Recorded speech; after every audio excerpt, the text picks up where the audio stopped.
Sa pagkaakala nga ni Joanna na nagwagi na siya dahil tuluyan na nga niyang naibenta ang kumpanya ni Lola Arya. Ngunit ang hindi niya alam ay mas lalo siyang malalagay sa alanganin. Dahil magugulat na lamang siya isang araw sa pagpasok niya sa naturang opisina. Nakaupo na ngayon ang ahas at walang ibang traidor kundi ito ang si Charlie. Sa pag-akala niya, nakakampi niya ito ay hindi. Isa ito sa pinakagahaman na nakapaligid sa kanya at ngayong bagsak na dahil na rin sa pagkasulsul nitong si Charlie. Siya na ngayon ang uupo nito. Kaya naman, laking gulat nga nitong si Joanna matapos makita na nakaupo na nga sa kanyang trono itong si Charlie. Ngayon, pinaalala ni Charlie na hindi na niya pag-aari ang naturang kumpanya at kailangan niyang malaman ang katotohanan at tanggapin na siya na nga ang bagong CEO ng De La Costa Food and Company. Nagulat si Joanna. Hindi niya may paliwanag kung paano napunta kay Charlie ang lahat. Ang hindi niya kasi alam, maraming mga pondo na pinapapirmahan itong si Charlie, hindi man lang binasa nitong si Joanna kung para saan ang mga bagay na iyon. Basta na lamang siya naging sunod-sunuran kay Charlie. Ngayon ay wala na siyang magagawa dahil tuluyang nang napasakamay ni Charlie ang lahat.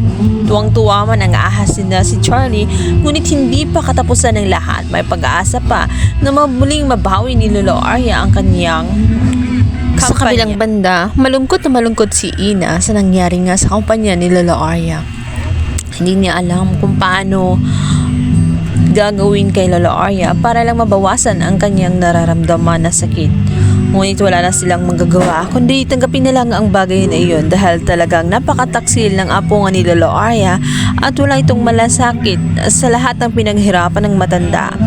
Ang gusto lang nito ay makuha ang mana at wala na siyang pake sa nararamdaman ng matanda. Ngunit may bagay pa na makakatulong dito kay Ina. Sa sumunod na araw, si Ina at itong si Nuno ay magdadasal dahil sineselebrate nila ang birthday ng kanilang daddy kahit ito'y patay na. Hilingid sa kaalaman ng dalawa ay buhay pa ang kanilang ama at ito ngay nakakulong dahil na rin sa may taong humarang sa kanya. At hindi alam nila, itong ang ama nga nitong si Ina ay kapatid pala ni Rodante na kamag-anak din nila Joanna.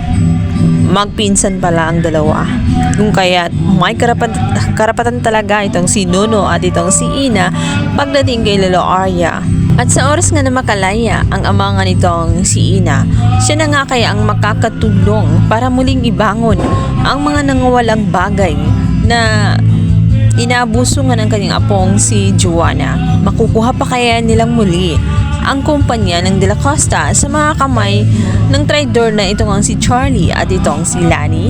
Makabangan sila lang umiinit at tagpo na Shining Inheritance. Please don't forget to like and subscribe my YouTube channel. Thank you. Happy New Year everyone. Thank you.